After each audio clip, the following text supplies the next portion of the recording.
सो चलिए स्टार्ट करते हैं क्लास 11 के थर्ड नंबर के चैप्टर में, जिसका नाम है योगा। योगा काफी इंपॉर्टेंट चैप्टर रहने वाला है, काफी स्कोरिंग टॉपिक है, तो इसको आराम से, इत्मीनान से, ध्यान से और बार बार रिपीट करके पढ़िएगा। बाकी मेरी गारंटी है इस वीडियो के अंदर आप लोग को सारी चीजें कवर अप करा दूंगा जो आप लोग के एग्जामिनेशन के पॉइंट ऑफ व्यू से इंपॉर्टेंट। तो आपको करना क्या है, बस पूरा वीडियो ईमानदारी से देखना है, उसके बाद बस घर पर बैठकर क्वेश्चंस की प्रैक्टिस कर लेना। और क्वेश्चंस की प्रैक्टिस के लिए आप लोग के लिए हेल्प करेंगे मेरा एक क्वेश्चन बैंक, जो मैंने आप लोग के लिए स्पेशली लॉन्च किया फॉर क्लास 11 के लिए। इसके अंदर मिलेंगे chapter wise, topic wise, previous year के question papers with competency questions के साथ, जो आज के टाइम पे न्यू सिलेबस का पार्ट बन चुका है। MCQ, assertion, reasoning, case study के सारे वैरायटी के क्वेश्चंस आप लोगों को मेरे इस बुक के अंदर मिल रहे हैं और सैंपल पेपर भी मिल रहे हैं, जिसके थ्रू आप लोग घर बैठे प्रैक्टिस कर सकते हैं। तो Amazon की डिस्काउंट लिंक मैं आप लोग को डिस्क्रिप्शन में दे देता हूं, जल्दी से जाएं, इस बुक को ऑर्डर करें और वीडियो का एंड होने के बाद बस बुक से क्वेश्चंस की प्रैक्टिस लगा लेना। 100 मार्क्स सिक्योर है। दोस्तों जो भी चीजें हम लोग इस चैप्टर के रिगार्डिंग पढ़ने वाले हैं 2025-2026 के अकॉर्डिंग रहने वाले और ये सारे टॉपिक्स को हम लोग को कवर अप करते हुए चलना है। तो सबसे पहली बार हम लोग यहाँ पे समझ लेते हैं कि आखिर योगा क्या है और इसके बारे में सारी डिटेल समझ लेते हैं। तो चलिए स्टार्ट करते हैं हमारे पहले टॉपिक से, जिसमें हम लोग जानेंगे योगा के बारे में। तो चलिए समझते हैं कि आखिर ये योगा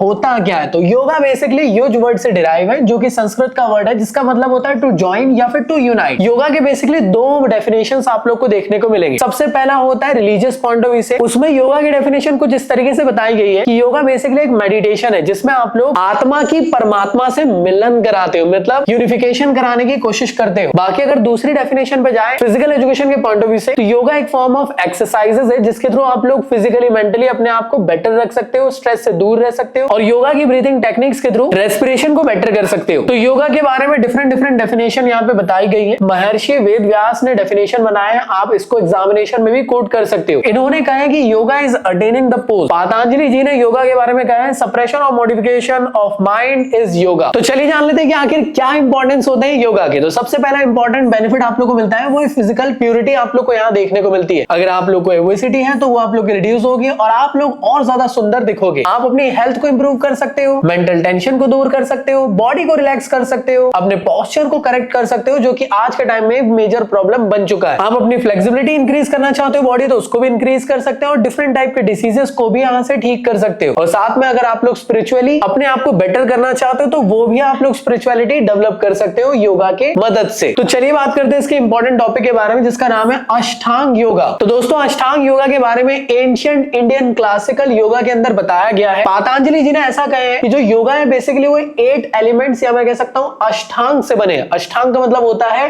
8 लिम्स। ये जितने भी एलिमेंट्स है दोस्तों, इनको कहा जाता है 8 फोल्ड पाथ या फिर स्टेप्स। अगर आप ये सभी चीजों को अचीव कर लेते हो तो आपकी आत्मा से परमात्मा की मिलन हो जाएगी। समझ में आया? तो बेसिकली कौन से 8 फोल्ड पाथ है दोस्तों, तो ये सारे के सारे आप लोग को टॉपिक्स पढ़ना है। सबसे पहला है आप लोग का यम, दूसरा है नियम, फिर है आसन, फिर है प्राणायाम, फिर है प्रत्याहार, फिर है धारण, फिर है ध्यान और लास्ट में आप लोग को पढ़ना है समाधि के बारे में। तो दोस्तों याद रखिएगा, एक्सटर्नल डिसिप्लिन के लिए यम, नियम, आसन, प्राणायाम को कंसिडर किया गया है और इंटरनल डिसिप्लिन के लिए प्रत्याहार, धारण, ध्यान और समाधि को कंसिडर किया गया है। तो दोस्तों एक एक करके समझ लेते हैं। सबसे पहला होता है यम। यम बेसिकली एथिकल रूल होता है दोस्तों हिंदुइज्म का, और इसमें आप लोग को 5 मोरल वैल्यूज के बारे में समझना रहता है। सबसे पहला होता है अहिंसा, जिसको हम लोग कहते हैं नॉन वायलेंस, जहां पे आप लोग को किसी को हार्म नहीं करना है अपने पर्सनल बेनिफिट्स के लिए। दूसरा है दोस्तों सत्य, जिसको हम लोग कहते हैं ट्रुथफुलनेस, हमेशा आप लोग को सच के बारे में साथ देना चाहिए और सच बोलना चाहिए। नेक्स्ट है दोस्तों अस्तेय, जिसको हम लोग कहते हैं नॉन स्टीलिंग, मतलब अगर किसी के पास धन दौलत है, अच्छा मोबाइल है, अच्छा लैपटॉप है, तो उसको देखकर आप लोग को जलन नहीं महसूस करना चाहिए। जो आप लोग के पास है दोस्तों, उसमें आप लोग को खुश रहने की कोशिश करना चाहिए। वो ये कॉन्सेप्ट समझाता है। नेक्स्ट है दोस्तों ब्रह्मचार्य, जिसमें आप लोग को ये समझाया जाता है कि आपको अपने सेक्सुअल डिजायर्स को कंट्रोल करके रखना चाहिए। अगर आप इसको कंट्रोल करके रखोगे तो दुनिया में आप लोग बहुत तरक्की कर सकते हो। तो ब्रह्मचार्य को दोस्तों कहते हैं सेलिबेसी। नेक्स्ट है दोस्तों अपरिग्रह, जिसको हम लोग कहते हैं नॉन पॉसेसिवनेस। ये आप लोग को ये सिखाता है कि आपको मटेरियलिस्टिक नहीं बनना है। जितनी चीजों की आपको रिक्वायरमेंट है बस आपके पास उतना है, तो आप उसमें खुश रहिए। नेक्स्ट 8 फोल्ड पाथ की बात करते हैं दोस्तों, इसका नाम है नियम। नियम बेसिकली एथिकल प्रैक्टिस होती है दोस्तों, जो हर एक इंसान को अपनी बॉडी या सेंसेस के लिए करना चाहिए। तो एक करके समझ लेते हैं। सबसे पहला है दोस्तों शौच, जिसमें आप लोग को अपने आप को प्योरिटी को मेंटेन करके रखना है। अब प्योरिटी से मतलब ये नहीं हुआ कि नहा धोकर बढ़िया एक नंबर आप लोग टिप टॉप हो गए हो। आपको इनर प्योरिटी भी रखना है, जहां पे आप अपनी बॉडी के माइंड, स्पीच, इन सब को भी प्योर रखने की कोशिश करें। और इंटरनल ऑर्गन्स को क्लीन रखने के लिए आप लोग शुद्धि क्रिया कर सकते हो, शक्त कर्मा कर सकते हो, नेति क्रिया कर सकते हो या फिर धोती क्रिया कर सकते हो। नेक्स्ट है दोस्तों संतोष, जिसको कहते हैं कंटेनमेंट। जो जिंदगी में आप लोग को मिल रहा है उससे आप लोग को सेटिस्फाई रहना चाहिए, चाहे दुनिया में कितनी भी डिफिकल्टीज आ जाए। आपकी जिंदगी कितनी भी खराब चल रही है, आप लोग को उसमें अपने आप को टूटना नहीं है और अपने गोल की तरफ आगे बढ़ना है। नेक्स्ट है दोस्तों स्वाध्याय, जिसका मतलब होता है इंट्रोस्पेक्शन और स्टडी ऑफ द सेल्फ, जहां पे आप लोग को ये बताया जा रहा है कि आपके स्क्रिप्चर्स जो है लाइक वेद, ग्रंथ, उपनिषद, इन सब के बारे में आपको खुद से पढ़ना चाहिए और इन चीजों से सीखना चाहिए। नेक्स्ट है दोस्तों ईश्वर प्रणिधान, मतलब आप लोग को प्रेयर करना चाहिए या फिर गॉड के प्रति सरेंडर होना चाहिए। सिंपल वे में कहा जाए तो गॉड को हमको हर वक्त याद करते रहना चाहिए और प्रेयर में हमेशा लीन रहना चाहिए, जिससे जिंदगी में जो भी आप लोग का इंप्योरिटी है उसको आप लोग खत्म कर दोगे। आपका जो जिंदगी में ईगो है, प्राइड जो आप करते हो, जब आप भगवान के सामने प्रेयर करते हो तो ये सारी चीजों को साइड में करके आपको जो जिंदगी में मिला है भगवान से हमेशा थैंकफुल रहते हो। दोस्तों नेक्स्ट है आप लोग का आसन, काफी इंपॉर्टेंट 8 फोल्ड पाथ है जो आपको ये बताता है कि आपको अपनी बॉडी के फिजिकल पोस्चर को बेटर करने के लिए, अपनी हेल्थ को बेटर करने के लिए, स्ट्रेंथ को बढ़ाने के लिए, बॉडी के बैलेंस को बेटर करने के लिए आप लोग को आसन करना चाहिए। तो डिफरेंट टाइप के आसन आप लोग के रहते हैं, तो अगर आप आसन करोगे तो आपकी बॉडी बेटर रहेगी, आपकी बॉडी के अंदर से जो भी एक्स्ट्रा फैट है वो रिड्यूस हो जाएगा, आप ज्यादा अच्छे दिखोगे, आपकी बॉडी के अंदर ब्लड का रेगुलेशन बेटर रहेगा, ऑक्सीजन का फ्लो और अच्छा रहेगा, फ्लेक्सिबिलिटी आपके अंदर देखने को मिलेगी, फुर्तीलापन आपको देखने को मिलेगा। नेक्स्ट है दोस्तों प्राणायाम, बेसिकली ये किस्म की ब्रीथिंग टेक्निक होती है दोस्तों, जिसके थ्रू आप लोग रेस्पिरेशन रिगार्डिंग जितनी भी प्रॉब्लम्स है उसको ठीक कर सकते हो। ये बहुत ही बेसिक फॉर्म का योगिक आसन होता है दोस्तों, जिसमें आप लोग इनहेल एक्सहेल की प्रैक्टिस करते हो डिफरेंट फॉर्म में। वैसे भी चैप्टर में हम डिफरेंट टाइप के प्राणायाम के बारे में भी पढ़ेंगे। इसके थ्रू लंग्स की एफिशिएंसी इंक्रीज होती है और बॉडी के अंदर ऑक्सीजन का सप्लाई बेटर हो पाता है। नेक्स्ट है यार यहाँ पे प्रत्याहार, जो आपको ये समझाता है कि आपको अपने माइंड और सेंसेस को हमेशा कंट्रोल करके रखना चाहिए। अगला है दोस्तों धारण, ये एक्चुअल में फर्स्ट स्टेज होती है दोस्तों मेडिटेशन की, जहां पे आप लोग अपनी बॉडी को कंसंट्रेशन की तरफ लेकर जाना चाहिए। अगर आप ये सब चीजें को करते हो तो आपका जो माइंड है वो बहुत ज्यादा बेटर हो जाता है पहले के कंपैरिजन में। हमेशा आप लोग फोकस्ड फील करोगे, एनर्जेटिक रहोगे और अपने माइंड को कभी भी डिस्ट्रैक्ट नहीं होने दोगे अगर आप धारण करते हो तो। नेक्स्ट है दोस्तों ध्यान, एक ऐसी प्रोसेस होती है जहां पे आप लोग फोकस करते हो किसी स्पेसिफिक टॉपिक पे और जब तक कि वो अचीव ना हो जाए तब तक कि आप लोग उस पे एंगेज रहते हो। और लास्ट होता है दोस्तों समाधि, ये किस्म से अल्टीमेट यूनिफिकेशन होता है किसी भी इंडिविजुअल सोल का, जिसमें आत्मा की एक्चुअल में यहाँ पे परमात्मा से मिलन हो जाती है। तो जो मैंने अभी आप लोग को पढ़ाया ये रहे आप लोग के 8 फोल्ड पाथ, अगर आप लोग को लगे तो उसका स्क्रीनशॉट भी ले सकते हो। दोस्तों अगले टॉपिक की तरफ पढ़ते हैं, इसका नाम है योगी क्रिया। तो इंसान की बॉडी में सफाई का बहुत ज्यादा इंपॉर्टेंस है, चाहे वो आउटर फॉर्म में हो या इनर फॉर्म में। मेजरली हम लोग आउटर क्लीनलीनेस तो हमेशा कर लेते हैं नहाकर, जो कि बहुत ज्यादा इजी भी होता है, लेकिन हम लोग हमारी इनर क्लीनलीनेस नहीं कर पाते हैं बॉडी की। उसको अगर आप लोग को करना है तो उसके लिए आप लोग को 6 योगिक क्रियास को करना पड़ेगा, जिसको हम लोग कहते हैं शक्त कर्मा या फिर शुद्धि क्रियास। इसके थ्रू आप लोग इनर बॉडी को क्लीन कर सकते हो। अब ये कौन कौन सी 6 डिफरेंट टाइप की क्रियास है जिसके थ्रू आप लोग अपनी इनर बॉडी को क्लीन कर सकते हो? तो सबसे पहला होता है दोस्तों नेति, जिसको हम लोग कहते हैं नेजल क्लीननेस। इसको आप लोग कुछ इस तरीके से अचीव कर सकते हो, यहाँ पे एक पॉट रहता है जिसमें लिक्विड रहता है, यहाँ से आप लोग एक नाक से उस लिक्विड को डालोगे, दूसरी नाक से वो लिक्विड निकल जाएगा, जिसके थ्रू आप लोग का नेजल यहाँ पे साफ हो जाएगा। नेक्स्ट होता है दोस्तों धोती, जहां पे आप लोग अपने डाइजेशन ट्रैक को साफ करने की कोशिश करते हो और साथ ही साथ स्टमक को साफ कर रहे हो। इसके लिए आप लोग क्या कर रहे हो? इसके लिए आप लोग कुछ इस फॉर्म से आप लोग यहाँ पे धोती को करते हो, आप लोग वोमिट करने की कोशिश कर रहे हो किस्म से, जिससे कि आप लोग को जो इंटरनल ऑर्गन है वो कंप्लीटली साफ हो जाए। अगला है दोस्तों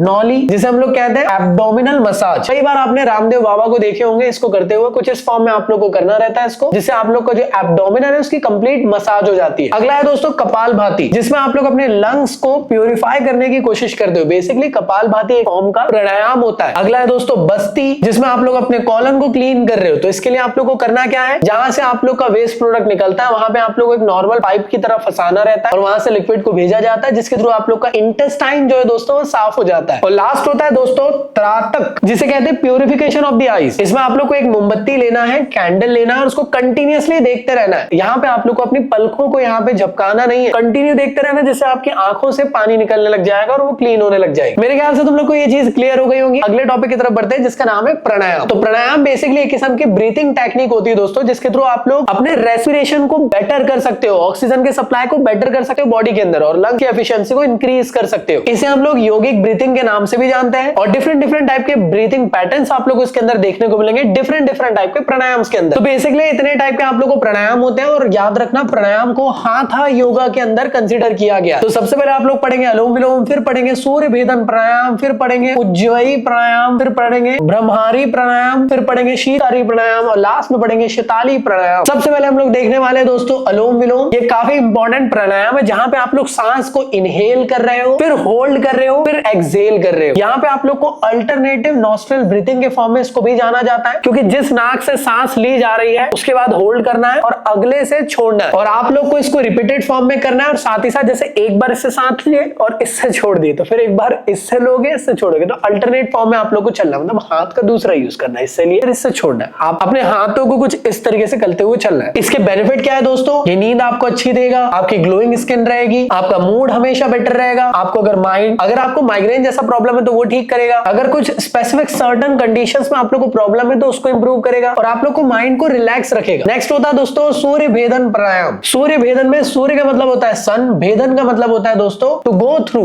सूर्य भेदन प्राणायाम के अंदर जो इनहेलेशन होता है दोस्तों वो हमेशा राइट नॉस्ट्रिल के थ्रू ही होगा, और एक्सहेलेशन जो होता है दोस्तों वो हमेशा लेफ्ट नॉस्ट्रिल के थ्रू ही होने वाला है। अनुलोम विलोम में अल्टरनेट फॉर्म में आपको करना है, एक बार इससे सांस लेना है, फिर इससे छोड़ना है, फिर एक बार इससे लेना है, इससे छोड़ना है। क्लियर है गाइस? लेकिन इसका कंडीशन अलग है, और वैसे नॉर्मल फॉर्म में आप लोग को करना है कुछ इस तरीके से विष्णु मुद्रा के एक्ट के फॉर्म में। इसके बेनिफिट अगर देखे जाए तो आपको फिजिकल परफॉर्मेंस आपका बेटर करेगा, कार्डियोवैस्कुलर हेल्थ में बेनिफिट प्रोवाइड करेगा, आपके नर्वस सिस्टम को अच्छा रखेगा, और आपकी बॉडी के अंदर ब्लड प्रेशर के प्रॉब्लम अगर आप लोग को हो रहा है तो उसको ये नॉर्मल करने की कोशिश करता है। नेक्स्ट होता है दोस्तों उज्जयी प्राणायाम। इसको हम लोग ब्रीथिंग ऑफ विक्ट्री के नाम से भी जानते हैं, और उज्जयी का बेसिकली मतलब होता है दोस्तों बॉन्डेज या फिर बाइंडिंग। साथ ही साथ इसको अपवर्ड के नाम से भी जाना जाता है या एक्सपांडिंग के नाम से भी। इसमें दोनों नॉस्ट्रिल का यूज करते हैं हम लोग इनहेलेशन और एक्सहेलेशन के लिए। नॉर्मल इस तरीके का बॉडी का पोस्चर रहेगा जहां पे आप लोग दोनों नाक से सांस लोगे और दोनों नाक से सांस को छोड़ दोगे। इसके बेनिफिट की अगर बात करी जाए तो ये आपकी नाड़ीज को क्लीन करता है, आपके माइंड की क्लैरिटी और फोकस को बढ़ाता है, आपके इम्यून सिस्टम को बूस्ट करता है, आपके स्लीप के साउंड को बेटर करता है, और जो खर्राटे आप लोग लेते हैं उसको हटाता है। अगर आपको थायराइड रिगार्डिंग प्रॉब्लम है तो इसको ठीक करेगा, ब्लड के प्रेशर को कंट्रोल करेगा, और आपकी वॉइस ऑफ क्वालिटी को बेटर करेगा। तो जितने भी सिंगर्स लोग हैं उनको ये जरूर करना चाहिए। नेक्स्ट है दोस्तों भ्रमरी प्राणायाम। भ्रमरी को कहा जाता है ब्लैक बी। जैसे ब्लैक बी रहती है ना, अरे भौरा जिसको कहते हैं, वो एक बड़ा सा आप लोग को कीड़ा टाइप रहता है जो हू ऐसा साउंड करता रहता है, उसी की तरह से आप लोग को यहाँ पे साउंड प्रोड्यूस करना है बजिंग फॉर्म में। ये प्राणायाम आप लोग को इंस्टेंट काम करता है आपके माइंड को, और ये one of the best breathing exercise के फॉर्म में माना जाता है जो आपके माइंड को रिलैक्स करता है और आपके फ्रस्ट्रेशन और एंजाइटी को दूर करता है। तो करने का तरीका कुछ इस तरीके से, आपको आंखों में इस तरीके से रखना है और आपको बजिंग साउंड करना है। इसके बेनिफिट की अगर बात करी जाए तो ये स्ट्रेस को दूर करता है, ब्लड प्रेशर को नॉर्मलाइज करता है, हाइपरटेंशन जैसी प्रॉब्लम को ठीक करता है, आपकी स्लीप साइकिल को बेटर करता है, आपके नर्वस सिस्टम को सूथनिंग प्रोवाइड करता है, अगर आपको एंगर रिगार्डिंग प्रॉब्लम है तो उसको बेटर करेगा, आपके हार्ट के ब्लॉकेज को भी ठीक करता है, और डीप स्लीप आपको प्रोवाइड करता है। अगला होता है दोस्तों शीतकारी प्राणायाम। ये बेसिकली दो वर्ड से मिलकर बना है, एक है शीत, शीत मतलब होता है कूलनेस, और कारी मतलब होता है विच राइज। शीतकारी प्राणायाम को बेसिकली हिजिंग ब्रीथ के नाम से भी जाना जाता है। हिजिंग ब्रीथ मतलब बेसिकली यहाँ पे आपको हिजिंग साउंड आप लोग को यहाँ देना है। हिजिंग साउंड कौन देता है? सांप देता है ना, स्नेक। आपको अपने दांतों को ई इस तरीके से करना है, और ई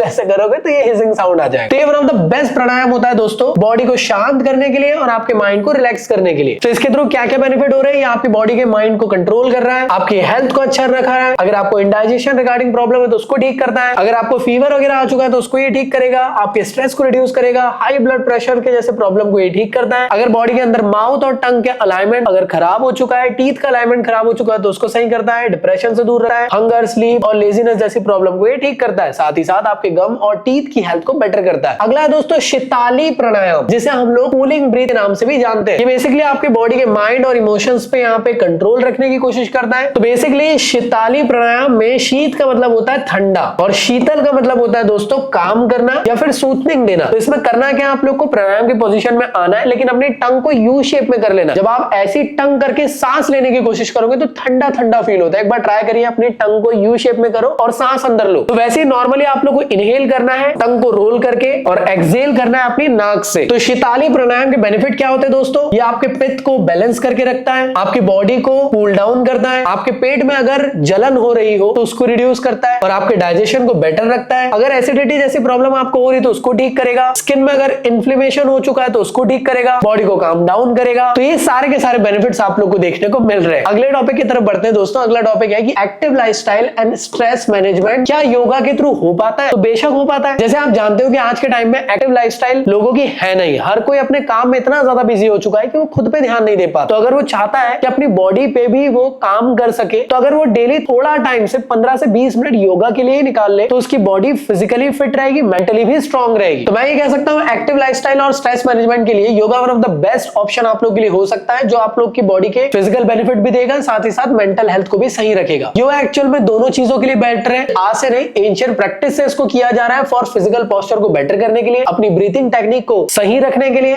और मेडिटेशन के लिए, और साथ ही साथ आप लोग की फिजिकल, मेंटल और इमोशनल हेल्थ को भी बेटर रखता है। मैं ये कह सकता हूँ स्ट्रेस मैनेजमेंट के लिए yoga one of the best होता है, क्योंकि इसमें आप लोग को डिफरेंट टाइप के प्राणायाम रहते हैं, जिसको अगर आप लोग करते हो तो आपकी बॉडी जो है वो काम डाउन हो जाती है और स्ट्रेस यहाँ से रिड्यूस हो जाता है। साथ में योगा प्रमोट करता है एक्टिव लाइफस्टाइल के लिए थ्रू आसन्स के थ्रू। तो डिफरेंट टाइप के आसन्स होते हैं जिसके थ्रू आप लोग अपनी बॉडी के अंदर स्ट्रेंथ, स्पीड, फ्लेक्सिबिलिटी, एंड्योरेंस इन सब को डेवलप कर सकते हो। और रेगुलर प्रैक्टिस ऑफ योगा आप लोग के लिए ओवरऑल फिटनेस लेवल को बेटर कर देगी और डिफरेंट टाइप के जितने भी डिसीजेस है, चाहे वो डायबिटीज हो, हाइपरटेंशन हो, हार्ट डिसीजेस हो, उन सब से दूर रखेगी। साथ में ये भी कहा जाता है कि योगा आप लोग के इम्यून सिस्टम को भी स्ट्रॉन्ग कर देता है। ये काफी इंपॉर्टेंट लाइन है दोस्तों, अगर आप चाहो तो एक बार इसको पॉज करके प्लीज रीड करिए। जो भी मैंने आपको समझाया उसका एक समराइज फॉर्म में वहां पे लिखा हुआ है। आई होप आप लोगों ने पढ़ ली होगी। तो कैसा लगा ये वीडियो मुझे कमेंट बॉक्स में जरूर बताइएगा। ऐसा ही प्यारा कंटेंट मैं क्लास 12 के फिजिक्स का भी मेरे नए चैनल जकी सौदागर फिजिक्स में पढ़ाता रहता हूं, तो प्लीज उस चैनल को भी सब्सक्राइब कर लेना और मुझे इंस्टा पे फॉलो कर लेना, क्योंकि वहां पे भी एजुकेशनल कंटेंट मैं प्रोवाइड करता रहता हूं। दोस्तों ये क्लास 11 के साथ साथ क्लास 12 का भी प्यारा कंटेंट इस चैनल पे आता रहता है, तो इस चैनल को भी सब्सक्राइब करें, क्योंकि नेक्स्ट ईयर ये चैनल आप लोग के लिए बहुत हेल्प करने वाला है। तो मिलता हूं नेक्स्ट वीडियो में। कैसा लगे मुझे कमेंट बॉक्स में जरूर बताइएगा और अपने दोस्तों को शेयर करो यार। क्लास 11 का कंटेंट प्यारा वाला भैया ने स्टार्ट कर दिए, देखो एंजॉय करो। बाकी घर पे बैठ के क्वेश्चंस की प्रैक्टिस बुक से कर लीजिएगा। डिस्क्रिप्शन में Amazon के डिस्काउंट लिंक दे देता हूं। तो चलिए मिलता हूं नेक्स्ट वीडियो में, जब तक के लिए गुड बाय।